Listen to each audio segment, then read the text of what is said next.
At some point, many people quietly become prisoners of a story they keep retelling themselves. A story where life keeps happening to them. The unfair childhood, the missed opportunity, the betrayal, the rejection, the toxic relationship, the bad timing, the cruel world. And to be clear, pain is real. Some people were genuinely hurt, neglected, abandoned, humiliated, broken by experiences they never deserved. But tonight is not about denying suffering. It is about something far more uncomfortable. The moment suffering quietly transforms into identity. Because there is a dangerous psychological shift that happens when pain stops being something you experienced and becomes the lens through which you interpret your entire life. And many adults never notice when that shift happens. They continue writing the same emotional script every day, while believing they are trapped inside a story someone else controls. Tonight, we are going to explore victim mentality. Not in the shallow motivational sense, but psychologically, philosophically, emotionally. Why human beings become attached to helplessness. Why some people unconsciously protect their suffering. Why responsibility can feel terrifying, and how reclaiming authorship over your life may be the most painful and liberating transformation of adulthood. Because eventually every person encounters a brutal realization. No one is coming to rewrite your story for you. And the longer you wait for rescue, the more years quietly disappear. Imagine a man sitting alone late at night. His apartment is dim except for the flickering television light across the walls. He scrolls endlessly through videos about success, healing, discipline, transformation. He watches other people changing their lives while quietly repeating the same sentence internally. Maybe someday things will change for me too. But deep down, he already knows something painful. He has been saying someday for years. Not because he lacks intelligence, not because he lacks potential, but because part of him has become emotionally attached to remaining stuck. That sentence sounds cruel at first, until you understand the psychology behind it. Human beings become attached not only to pleasure, but to identity.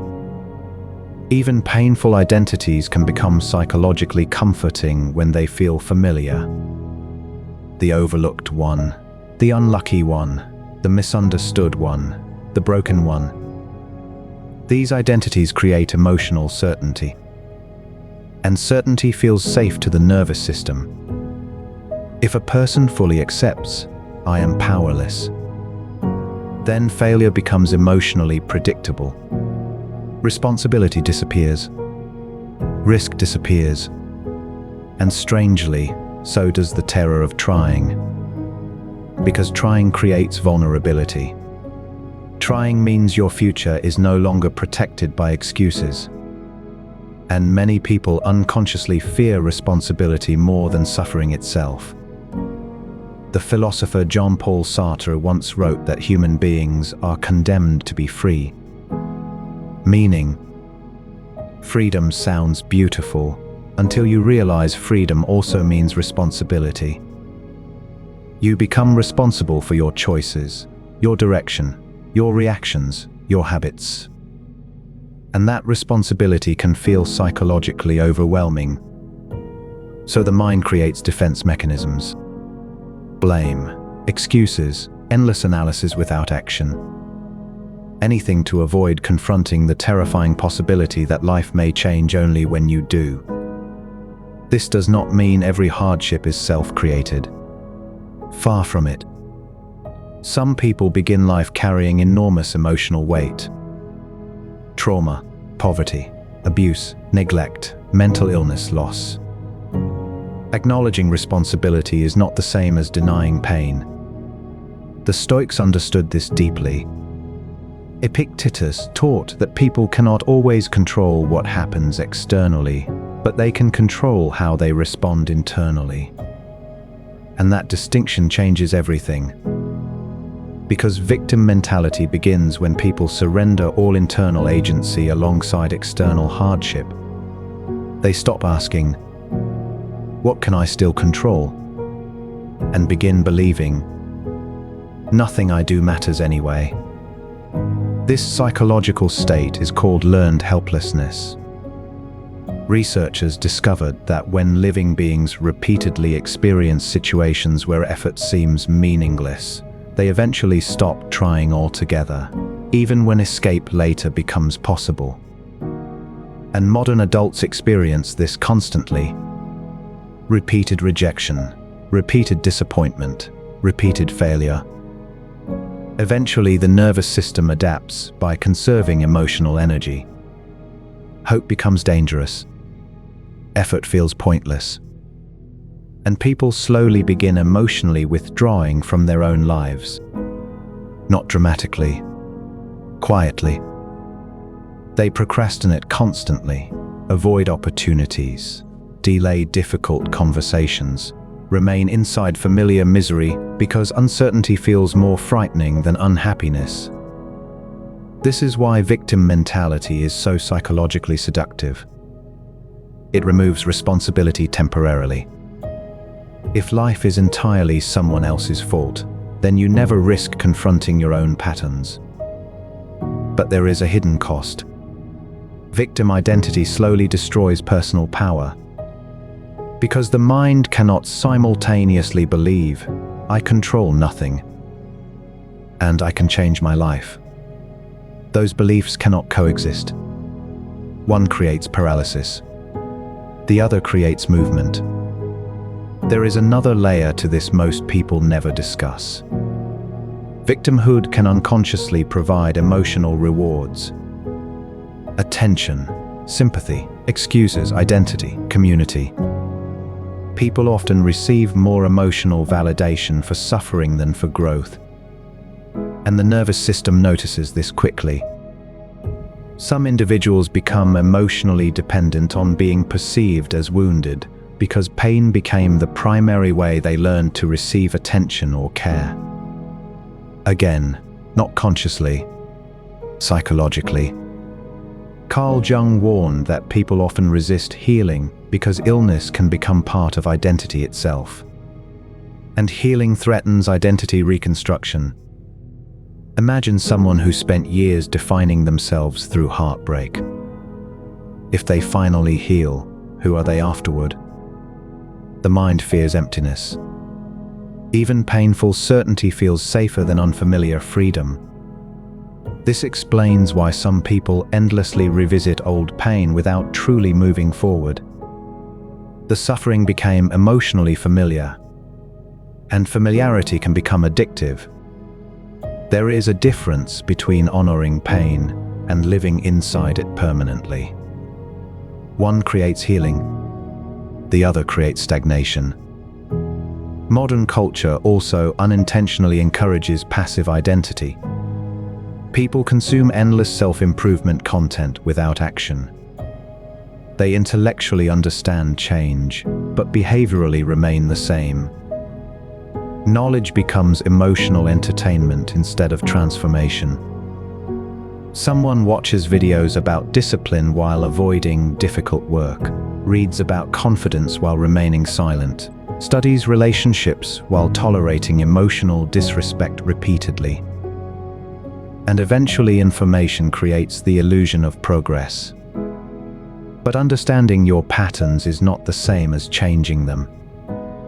Awareness without action eventually becomes another form of avoidance. The philosopher Kierkegaard believed despair emerges when people avoid becoming who they are capable of becoming. That sentence describes countless adults perfectly. Many people are not exhausted because they failed. They are exhausted because they keep abandoning themselves internally. Every ignored goal, every delayed decision, every tolerated disrespect.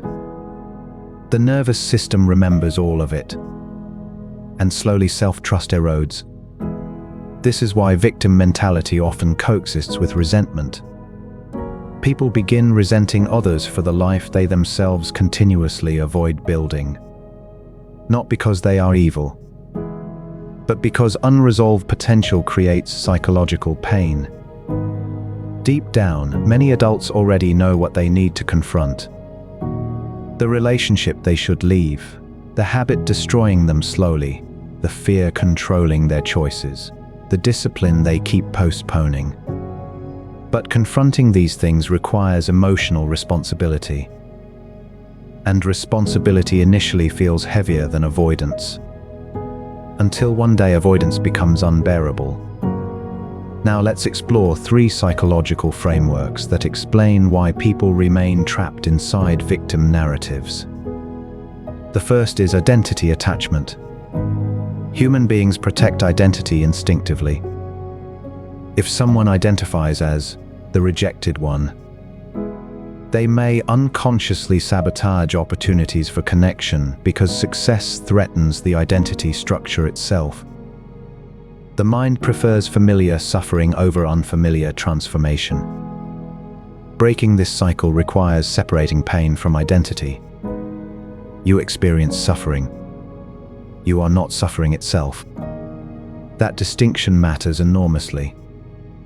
The second framework is emotional compensation. Sometimes victim mentality compensates for fear. Fear of failure, fear of rejection, fear of inadequacy.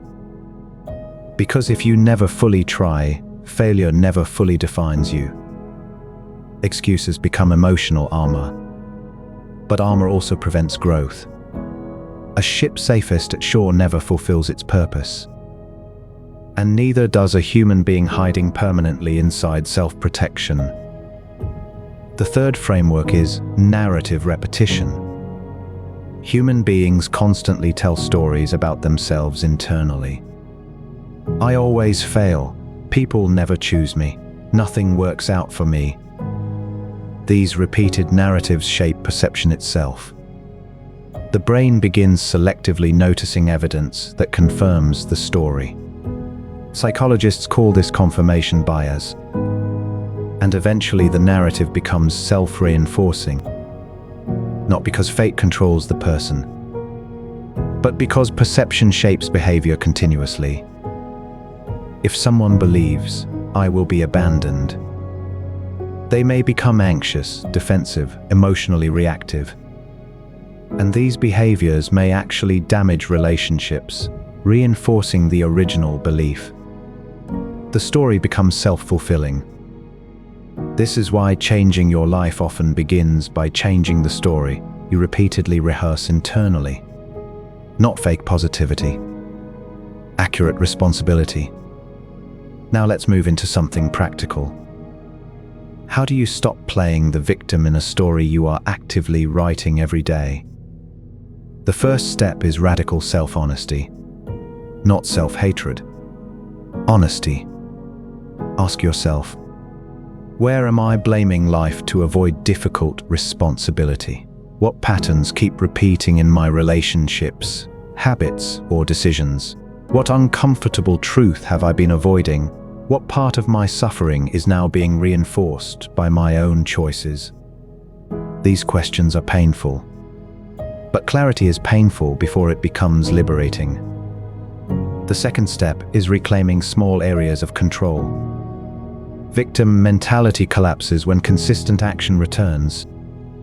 Wake up earlier, exercise regularly, finish difficult tasks, set boundaries, speak honestly. Small acts of self-respect rebuild psychological agency slowly. The nervous system begins relearning, my actions matter. And that realization changes identity gradually.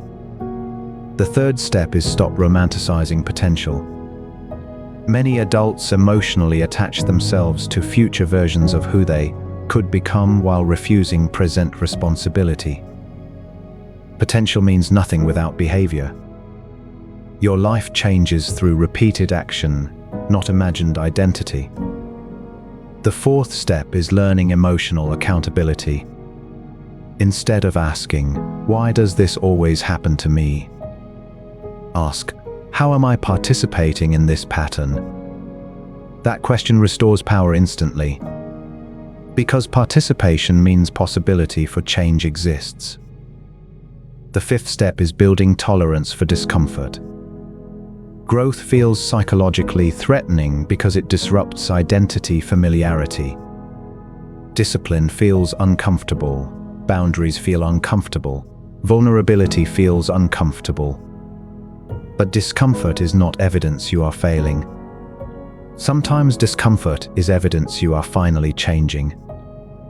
The sixth step is stop waiting to feel ready. Most transformations begin before emotional certainty arrives.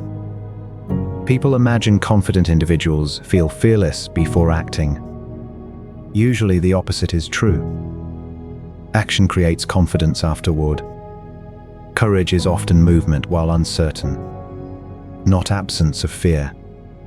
There is a Japanese proverb that says, "The best time to plant a tree was 20 years ago. The second best time is now." Many adults spend years grieving lost time while continuing behaviors that waste more time. But regret becomes useful only when it transforms into movement. Otherwise, it becomes emotional paralysis disguised as reflection. Imagine carrying heavy chains for years. Eventually, the weight feels normal. Then one day someone hands you the key. Freedom suddenly becomes possible, but terrifying too, because now movement depends on you. This is what responsibility feels like psychologically. Heavy at first, liberating afterward.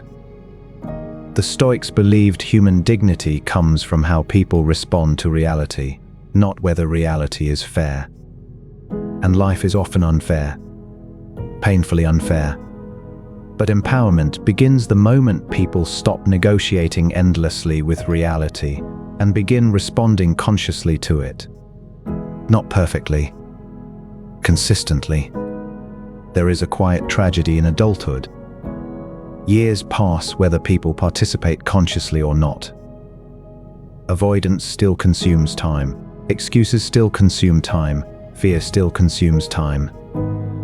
And one day, many people wake up realizing they spent more energy explaining their stagnation than escaping it. But there is also hope hidden inside this realization. Because if your repeated choices helped shape your suffering, then different choices can help shape your future too. Not instantly, but gradually. Like steering a ship 1 degree at a time. A slightly different direction repeated consistently eventually creates an entirely different destination. Imagine a writer staring at unfinished pages late at night. The story feels broken, chaotic, full of mistakes. For years, the writer blamed the characters, the world, the circumstances, until finally realizing something terrifying. They were holding the pen the entire time. That realization hurts, but it also frees them, because now the story can change. Maybe not the opening chapters, but the chapters ahead. And perhaps adulthood is ultimately this. The moment you stop asking life to become easier and begin becoming stronger, clearer, and more honest within it. Not perfect, just conscious. Because healing does not begin when suffering disappears. Healing begins when people stop surrendering authorship over their lives. And maybe the most powerful sentence a person can say is not, "Why did this happen to me?" but, "What do I choose to do now?"